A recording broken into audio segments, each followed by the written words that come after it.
a soft, unhurried journey through comforting psychology facts that remind you your mind is not broken, you are not alone, and you are quietly allowed to rest. Let the noise of the day soften. Wherever you are, lying in bed, curled under a blanket, maybe listening with the room a little darker than before, this is your time.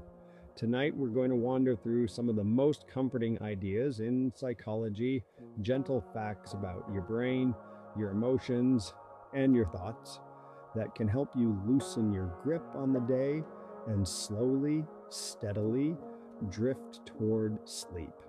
You'll hear why your brain isn't trying to ruin your life, how worry is often just an overprotective alarm system, and why you don't need to fix everything before you're allowed to rest. We'll visit tiny moments inside your brain, little sparks of calm and connection, and zoom out to remember that almost every human mind has wrestled with the same doubts and fears as yours. While you listen, you don't have to remember any of this. You don't have to learn or achieve. You can simply let the words pass through you like soft waves on a quiet shore. And if this kind of peaceful, sleepy science feels comforting, if you like the idea of having a gentle place to return to night after night, you're welcome to subscribe or follow this channel, one sleepy mind at a time. No pressure, no urgency, just a small, quiet corner of the internet where rest is allowed, curiosity is soft, and you are always enough exactly as you are. One of the most comforting facts in psychology is this: your brain is not your enemy. Even when your thoughts feel loud, critical, or anxious, they usually come from one simple motive: protection. There is a part of your brain, often associated with older, deeper structures, that scans for danger. It watches for anything that might hurt you: rejection, embarrassment, uncertainty, loss. It is like a nervous guard dog that sometimes barks at shadows. This system evolved to keep you alive, not to keep you relaxed. So it tends to overestimate how bad things are and underestimate how safe you actually might be in this moment. Lying in bed, listening to a calm voice, breathing. Psychologists sometimes talk about negativity bias. Your brain gives more weight to possible threats than to peaceful, neutral details, not because you're broken, but because long ago, noticing danger mattered more than noticing comfort. The good news is this: if your mind often fixates on worst-case scenarios, if it replays awkward moments from hours or years ago, that doesn't mean you're failing at life. It means your protective systems are a little sensitive, and sensitive systems can be soothed. When you notice your thoughts starting to spiral, you might quietly tell yourself, "My brain is trying to protect me. It's not always accurate, but it means well." This small reframe can soften the sting. It turns an internal enemy into an overcautious friend, a friend you're allowed to thank, and then gently ignore for a while as you turn back toward rest. Quiet wonders everywhere. There is another tender fact: you are almost never the only one feeling what you feel.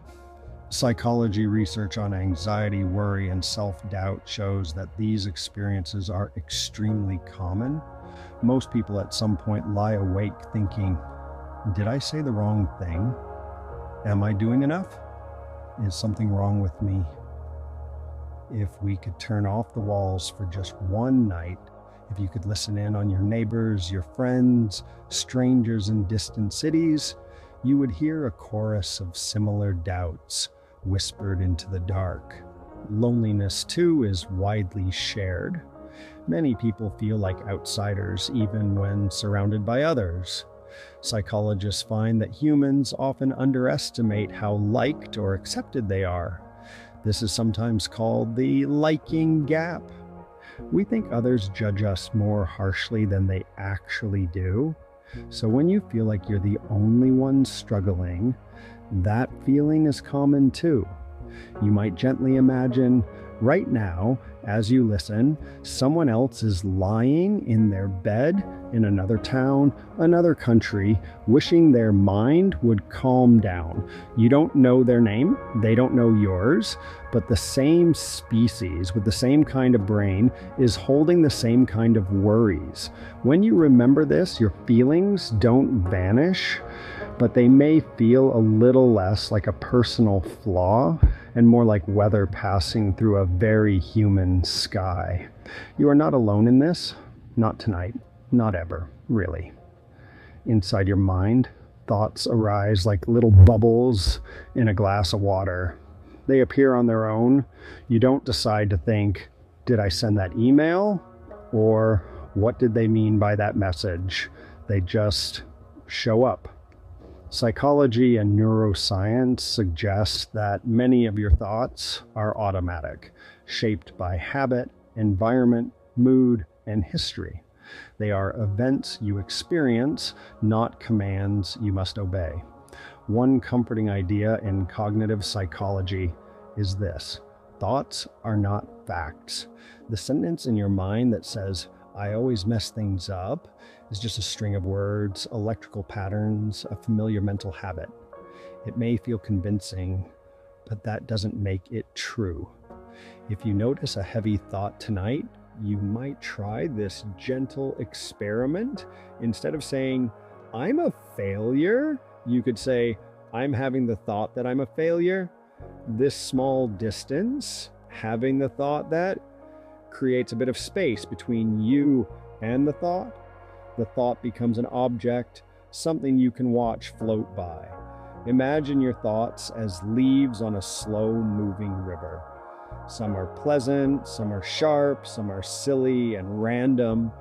You do not need to chase each one or argue with each one before you're allowed to close your eyes.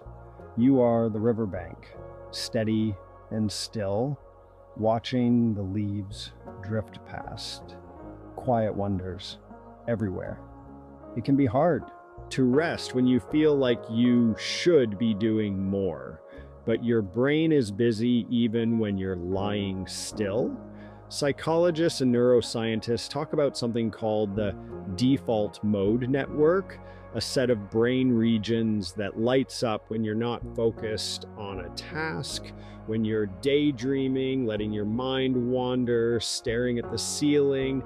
Your brain is quietly sorting, processing, and integrating experiences. This means that doing nothing is not really nothing. It's a different kind of doing. Your mind uses downtime to consolidate memories, to find patterns, to make sense of your life story.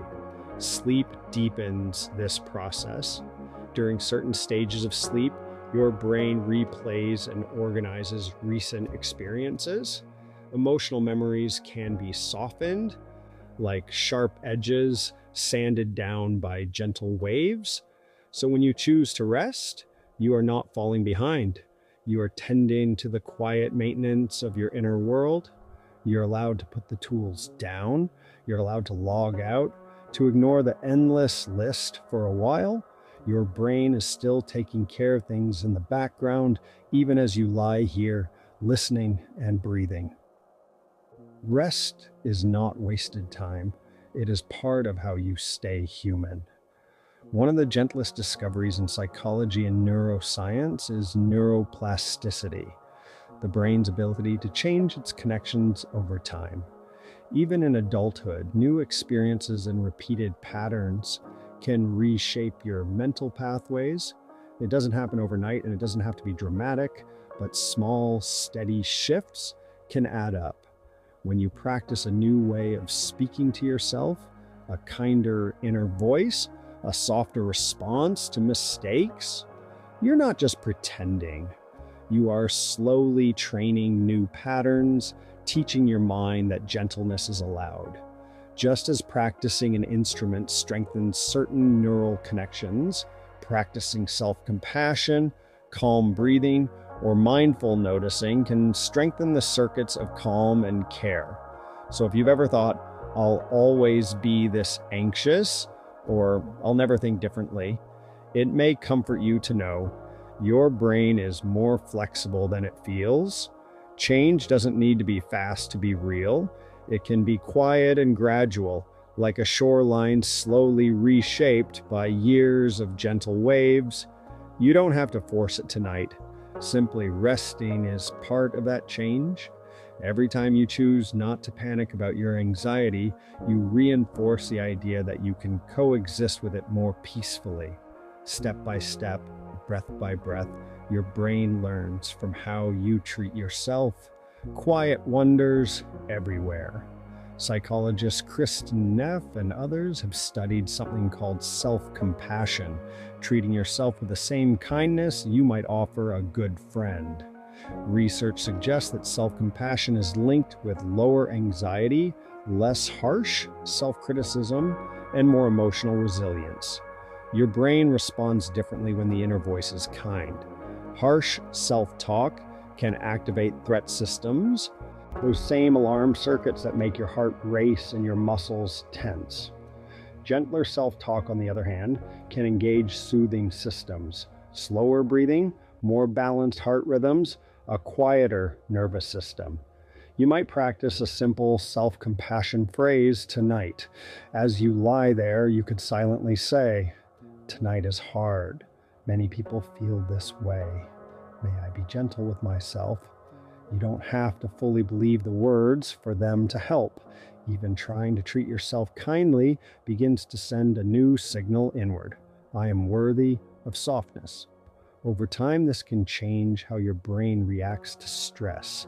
The mind that once jumped to "I'm terrible" can slowly learn to move toward "I'm human," and finally, "I'm worthy of care." Humans are social creatures. Your brain has evolved to tune into faces, voices, and tiny signals of belonging. Oxytocin and other chemicals associated with bonding help calm your nervous system when you feel safe with others. A genuine smile, a kind message, a warm memory of someone who cares about you. These can all send a "you're safe" signal to your brain. Even imagining supportive people can help. Psychological studies show that visualizing a caring figure, a friend, a family member, a mentor, even a fictional or symbolic figure, can reduce feelings of stress and increase a sense of security for some people. Tonight, you might picture someone who has been kind to you. It could be from your past or present, or even a composite of many gentle people you've known. Imagine them sitting beside your bed, not trying to fix you, not asking anything of you, just keeping quiet company. They may say, "It's okay to rest now. You've done enough for today." Your brain responds not only to what is physically present, but to what you imagine and remember. So these quiet scenes of connection can be a form of emotional shelter. You are not designed to carry everything alone. It's okay that you feel lighter when you picture someone by your side. That's not weakness. That's how your nervous system is built. Worry often feels like a problem, but in psychology, it is sometimes seen as an attempt at problem solving. Your mind runs through what if scenarios, trying to prepare, trying to make sure you're never caught off guard. In small doses, worry can help you plan. It can nudge you to study, to show up on time, to take care of responsibilities. But when it gets too loud, it becomes more like spinning in place, burning energy without movement. One comforting idea is this: your worrying mind is trying to keep you safe. It just doesn't know when to stop. You might imagine your worry as a helpful assistant who has had too much coffee. They rush in with stacks of papers and say, "Have you thought about this and this and this?" You're allowed to reply, "Thank you. We'll look at these tomorrow. For now, we're closed." Some people find it soothing to schedule worry time during the day, a moment when they allow themselves to think through problems and make small plans. Then at night, when worries appear, they can gently say, "Not now. We'll talk about this at our next appointment. You don't have to argue with each worry. You can acknowledge it, place it on a mental shelf, and let it wait. Your overprotective planner is doing its best. You can thank it for its service and still give yourself permission to sleep. Sometimes, late at night, you might replay old mistakes, words you wish you hadn't said, moments that make you cringe even years later. It can feel like these memories are carved in stone, but psychology tells us that memory is not a perfect recording. It is reconstructive, more like a story your brain retells and edits each time. Details shift, emotions color the scene, and your current mood can intensify or soften how you remember the past. This means that the version of an event you replay in your mind may not match exactly what others remember. Often other people forget our awkward moments quickly, while we rewatch them many times alone. When you catch yourself replaying an old scene, you might remind yourself, this is one of many possible versions. My brain is emphasizing this because it feels important, but it may not be as big or as vivid for anyone else. You can even imagine rewriting the memory with more compassion, seeing your younger self doing the best they could with the tools they had in that moment with that level of understanding. You might picture yourself gently placing a warm hand on your younger self's shoulder and saying, "It's okay, you're human, you still are." Memory is soft clay, not stone. You are allowed to shape it with kindness. Within your body, your nervous system has different modes. One of them is the fight or flight response, designed to handle sudden threats. But another is often called rest and digest, or the parasympathetic state, which supports calm, digestion, and recovery. You can't flip a switch instantly, but you can send gentle signals that it's safe to move toward calm mode. Slow exhalations are one of those signals. When you breathe out slowly, you engage nerves that tell your body, we might be safe enough to relax a little. If you'd like, you can try this now. Inhale softly through the nose, 2, 3, then exhale slowly through the mouth, 2, 3, 4, 5. You don't need to force it, just a slightly longer exhale than inhale. As you continue listening, you can let your breathing drift in this direction now and then without counting. Your body will understand the message. Over time, these small practices can help your nervous system learn that bedtime is a place of safety, not interrogation. Quiet wonders everywhere. Psychology suggests that routines and rituals can be comforting because they provide predictability. Your brain likes to know what comes next.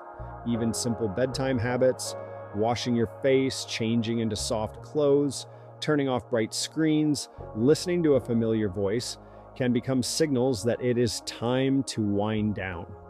These signals help your brain shift from problem-solving mode into resting mode. Over time, repeated rituals become associated with calm, and just as certain songs can transport you back to a memory, certain small actions can gently invite your body towards sleep. So if you find comfort in taking a warm shower, making a cup of herbal tea, or dimming the lights slowly, that is not childish or unnecessary. It is practical psychology. You're training your brain to recognize the doorway to rest. You might even consider this video or this kind of audio as part of your ritual, a soft sound that your mind eventually links with, we're safe enough to drift. Rituals are not rigid rules. They are more like lanterns placed along a path, lighting your way towards sleep. Emotions in psychology are often viewed as signals, messages about what matters to you. Anxiety might signal that you care about safety and stability. Sadness can signal loss or unmet needs, Anger can signal boundaries being crossed. None of these emotions are proof that you're broken. They are part of your brain's way of saying, something here matters. At night, when everything is quiet, these emotional messages can feel louder, but you don't have to solve them all before you sleep. You might say to yourself, I hear you. You're telling me something is important. We'll listen more closely tomorrow when I have more energy. This can transform emotions from bosses into visitors, guests who come and go. You don't have to slam the door on them or let them take over the whole house. You can acknowledge them, offer them a seat, and then gently return your attention to your breath or to the sound of this voice. Feelings are waves. You are the shore. Quiet wonders everywhere. When you sleep, your brain doesn't simply shut off. It enters stages where strange, vivid dreams can occur. Psychologists and neuroscientists have different ideas about why we dream, but many agree that dreams are connected to memory, emotion, and imagination, a kind of nighttime storytelling. Some theories suggest that dreams may help you process emotional events by replaying them in symbolic or distorted ways. Others propose that dreams are the brain's way of checking and rehearsing possibilities, like a simulation room. Whatever the exact purpose, it can be comforting to know that your odd, surreal dreams are a normal part of being human. They are not secret predictions or proof that you're strange. They're more like improvised plays, staged by your mind, using whatever props and characters it can find. If you wake from a strange dream tonight, you might tell yourself, my brain was just telling stories. I can let this one drift away. You don't need to interpret every image. You don't need to decode every symbol. Sometimes a dream is just the brain stretching its creative muscles in the dark, like a cat needing a blanket before it curls up. Your dreams are part of your story, but they don't have to be the whole story. You can always wake, look around, and choose which parts to carry onward. A quiet psychological trap many people fall into is the idea that they must earn their rest. They think, I'll relax when I've finished everything, or I don't deserve to sleep if I didn't accomplish enough today. But humans are not machines. You are a living being with limits, cycles, and needs. Rest is not a prize for productivity. It is a basic requirement, like food and water. Psychology research on self-worth shows that tying your value too tightly to achievement can increase anxiety and depression. When your sense of worth depends entirely on performance, there is never enough done, never enough checked off. A more compassionate perspective says, you deserve rest because you are alive, because your mind and body carry you through every day, even the ones that feel small and uneventful. You are allowed to lie here, even if your to-do list isn't complete. The list will still be there tomorrow. You, well-rested and slightly softer around the edges, will handle it better than a version of you who stayed up fighting yourself. You don't need a perfect day to be worthy of sleep. You are worthy of sleep because you are human. Quiet wonders everywhere. When you worry about tomorrow, you often imagine facing problems with the same energy and perspective you have right now. But psychology suggests that humans are surprisingly adaptable. By the time future events arrive, you will have more information, more practice, and more context. Your future self is not just you frozen in today's worries. They are a slightly wiser version, shaped by all the days between now and then. So when your mind whispers, I won't be able to handle it, you might gently reply, I can't fully imagine who I'll be by then. I might be more capable than I think. Studies on coping and resilience show that people often underestimate their ability to adapt to change. Hard experiences are still hard, but many individuals look back years later and realize they developed strengths and insights they could not have pictured beforehand. Tonight, you don't have to become that future self all at once. You just have to take care of the current you, the one lying here, breathing, listening, trying. Let tomorrow's version of you handle tomorrow. You can hand them the baton after you've slept. Gratitude is sometimes talked about in an intense way. Be grateful. Think positive, which can feel invalidating when you're tired or low. But psychological research has found that quietly noticing small good things can be associated with better mood over time, not forced gratitude, not denial of pain, just gentle noticing. Tonight, if it feels okay, you might name 1 or 2 small comforts. The softness of your pillow, the fact that you have a device able to play this sound, a tiny moment today when someone was kind, or when you were kind to yourself. If nothing comes to mind, that's all right. You don't have to force it. You can simply be grateful for this breath and then this one. Each inhale and exhale is your body's way of staying with you, even when your mind feels scattered. Gratitude is not about pretending everything is fine. It is about noticing that even on difficult days, small points of light still exist. You don't have to chase them. You can just let them glow in the background like gentle stars behind thin clouds, quiet wonders everywhere. Many people feel pressure to have a clear plan, a firm identity, a neat storyline for their life. Psychology suggests that identity is more fluid than that. We are constantly evolving, shaped by context, relationships, and time. It is normal, to the point of being almost universal, to feel uncertain about who you are, what you want, or where you're going. The human brain grows through exploration and trial and error. You try something, see how it feels, adjust, try again. So if you find yourself lying awake thinking, I should have figured this out by now, you might quietly respond, I am allowed to be in progress. Everyone I admire has also been in progress. Your life does not need to be fully mapped tonight. You're allowed to move forward one small decision at a time. You can rest without finishing the puzzle. The pieces are still on the table. You are still allowed to sleep. Psychology often studies individuals, but it also looks at how people are shaped by culture, history, and community. You are not a single isolated mind floating alone in space. You are part of generations of humans who have worried, loved, struggled, laughed, and tried to make sense of their inner worlds. People thousands of years ago lay under different roofs, but had similar late-night thoughts. Am I enough?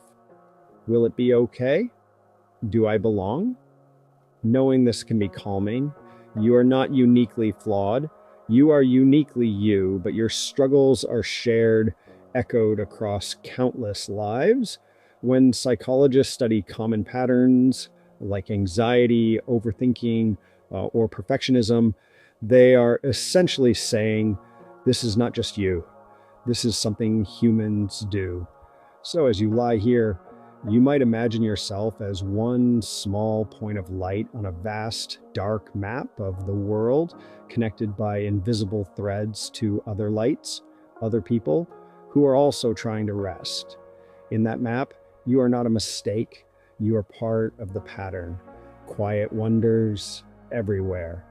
As we come to the end of this gentle journey, you don't have to remember the details. You don't have to hold on to every fact or idea.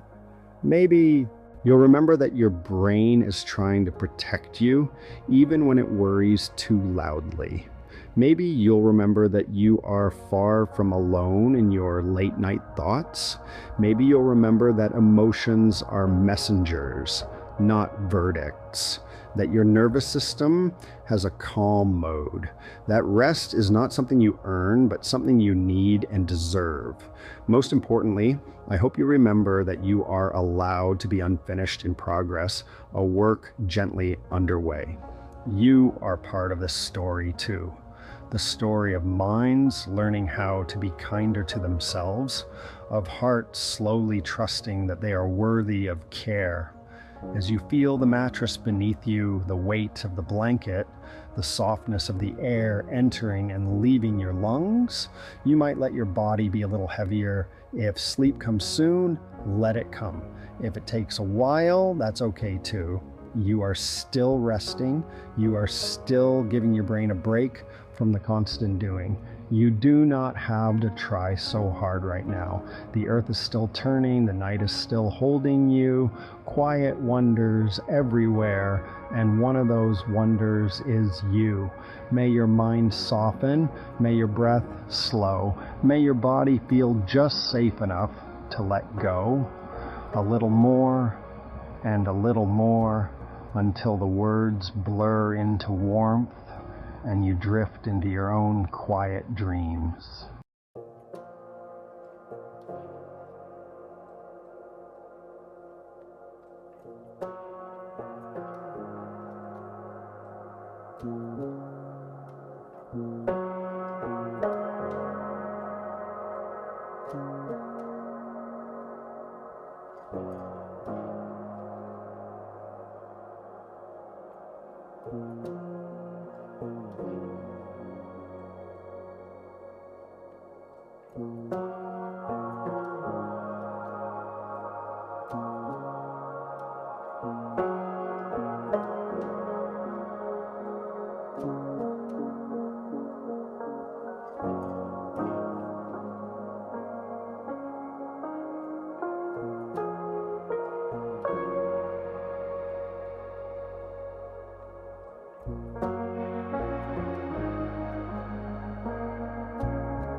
Thank